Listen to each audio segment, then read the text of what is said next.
کیوں لائے؟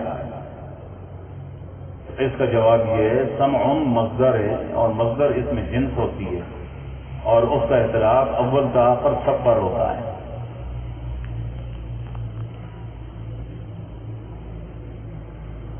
وَمِنَ النَّاسِ مَن يَقُولُ آمَنَّا بِاللَّهِ وَبِالْيَوْمِ الْآخِرِ وَمَا هُمْ بِمُؤْمِنِينَ۔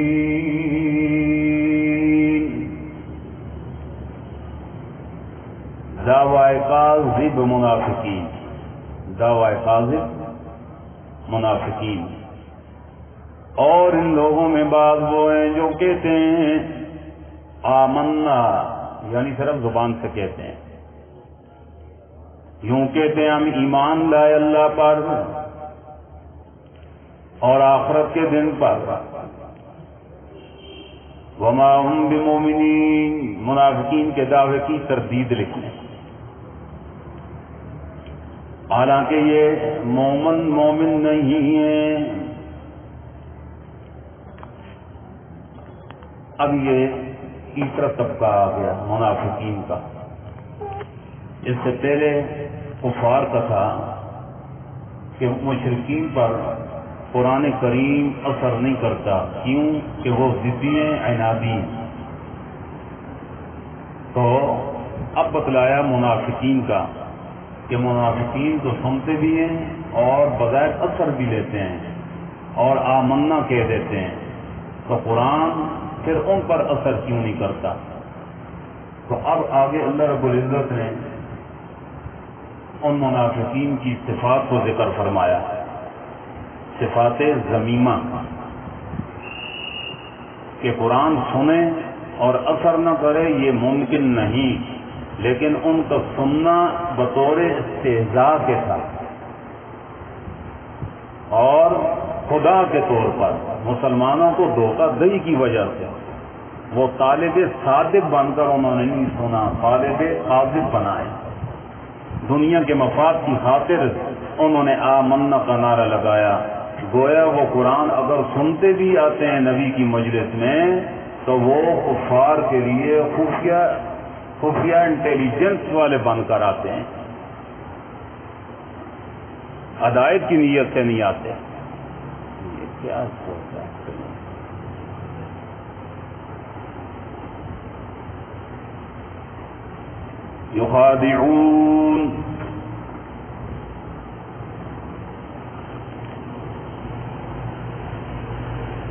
یخادعون اللہ والذین آمنوا، ازالہ شبہ، یہی شبہ میں نے ابھی جو بیان کیا اس کا ازالہ کر دیا، اور بیان علت دعوی، چلو بعد میں دیکھتے ہیں ایک گھنٹے کے بعد۔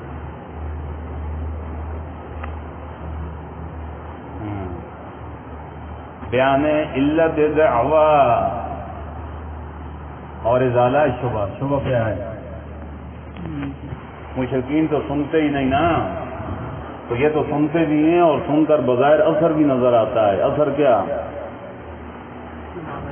آمنا کہتے ہیں، پھر کیوں قرآن نہیں اثر کر رہا؟ جواب، منافقین کا ارادہ ہے فاسد، یخادعون اللہ، اللہ کو دھوکہ دیتے ہیں۔ سوال پیدا ہوتا ہے دھوکہ تو بے خبر کھا سکتا ہے اور اللہ کی ذات تو بے خبر نہیں ہے، تو بتایا بحث مضاف یخادعون رسول اللہ، یا مقصد تو ایمان والے اور رسول ہیں، لیکن اللہ کا ذکر ہو برائے تحسین ہے، برائے تحسین ہے۔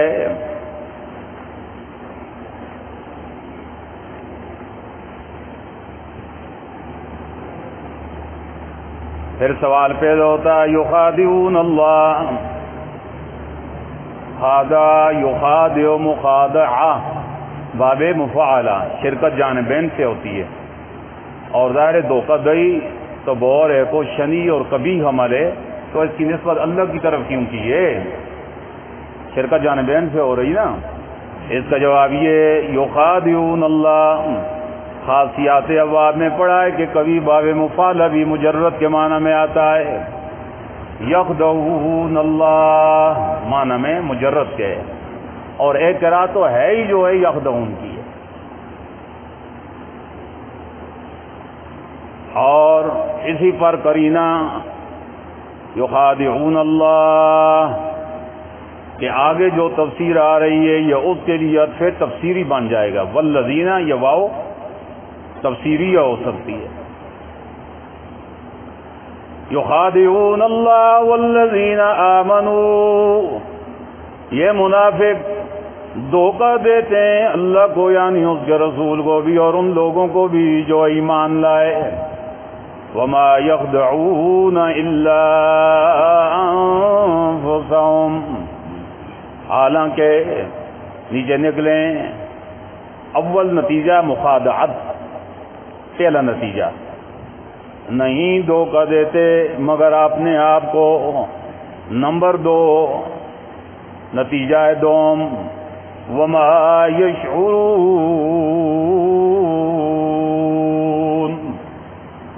یہ خود دھوکہ اپنے کو دے رہے ہیں، اس کا یہ انہیں شعور بھی نہیں ہے۔